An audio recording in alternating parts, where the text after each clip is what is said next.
So I've never heard about men getting pregnant. I've never heard about this argument. It must be some part of what you call the far left that is so minuscule that I, who am... No, Jane. What? It's not minuscule, and I'm sorry, you can't throw this back on us.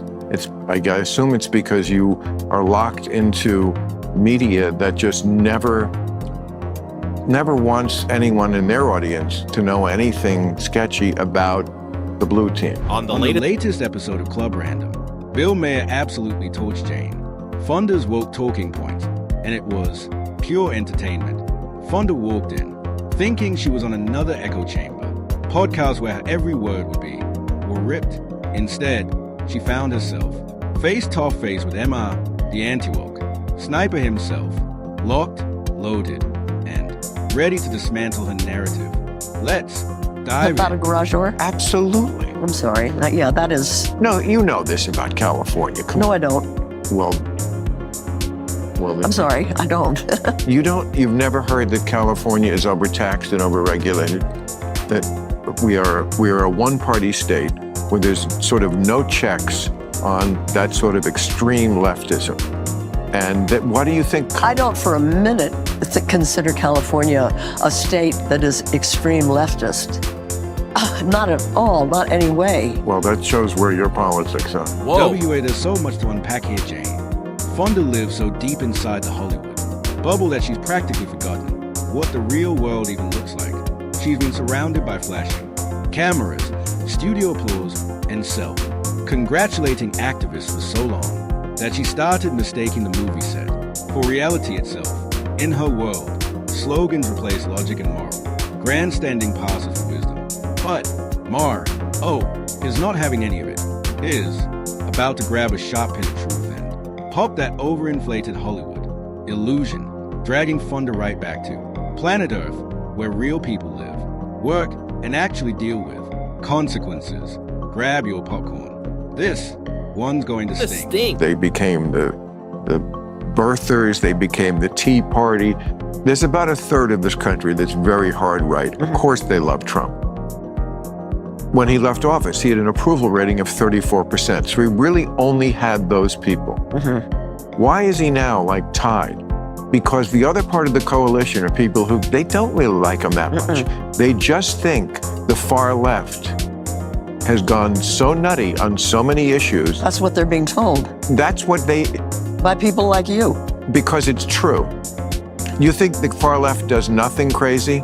Oh, I'm sure they do. You can practically feel the tension crackling in the room as these two get ready to go head-to-head. It's that electric silence before the verbal. Punches start flying. But here's what's truly ironic. In one breath, Jane Fonda accuses Maher of claiming that the far left is going crazy. And in the very next, she admits they actually are going crazy. Classic. The double standard is practically a trademark move of the far left. Deny, deflect, then accidentally prove your opponent right.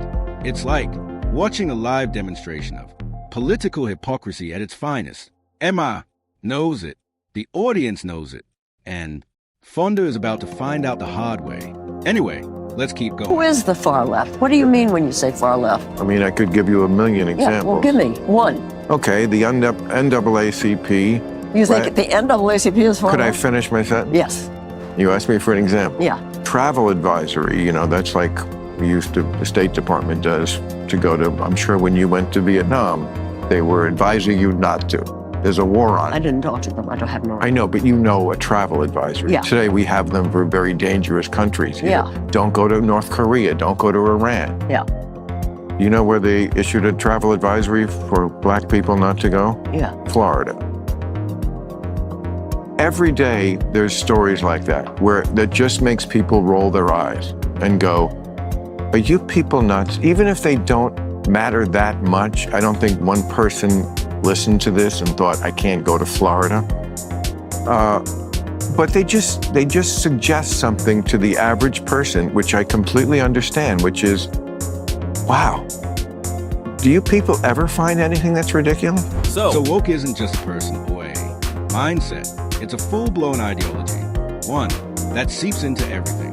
Culture, politics, entertainment, even how people think they're allowed to speak.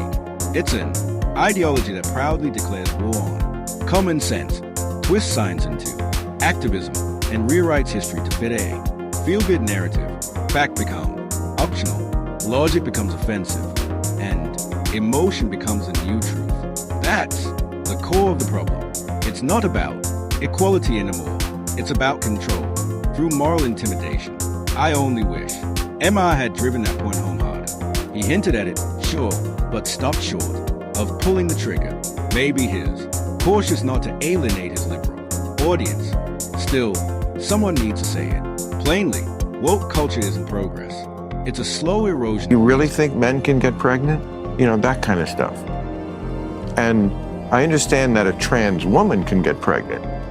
That's different than a man getting pregnant. Insist on blurring that line as if that's some sort of reasonable social cause, as opposed to just being for having full rights, respect, and protection for trans people. No, trans women can't get pregnant. That's just biological reality. But Maher is absolutely right when he says the trans movement should focus on securing rights and freedoms, not rewriting scientific facts. There's a clear difference between demanding respect and demanding that everyone abandon reason to validate ideology. The movement loses credibility when it pushes ideas that clash with basic biology, like insisting men can give birth or that gender has zero ties to sex. That kind of extremism doesn't advance equality. It divides people who might otherwise be allies.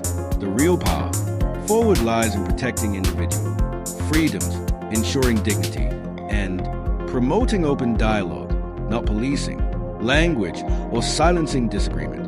Arguing, shaming, and forcing beliefs on others only fuels backlash and shuts down the honest conversation society actually needs. I've never heard about men getting pregnant. I've never heard about this argument.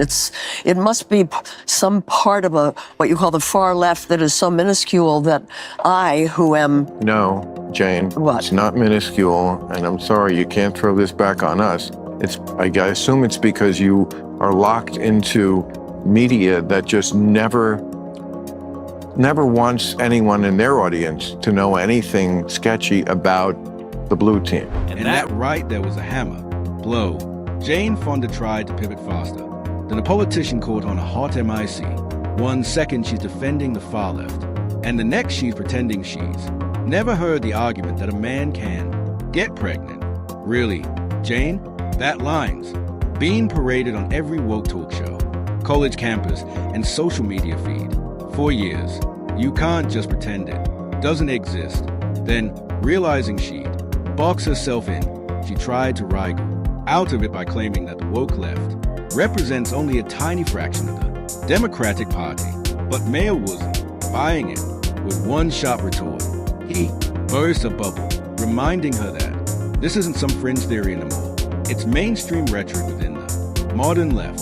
That moment exposed everything: the denial, the spin, and the desperate attempt to rewrite reality.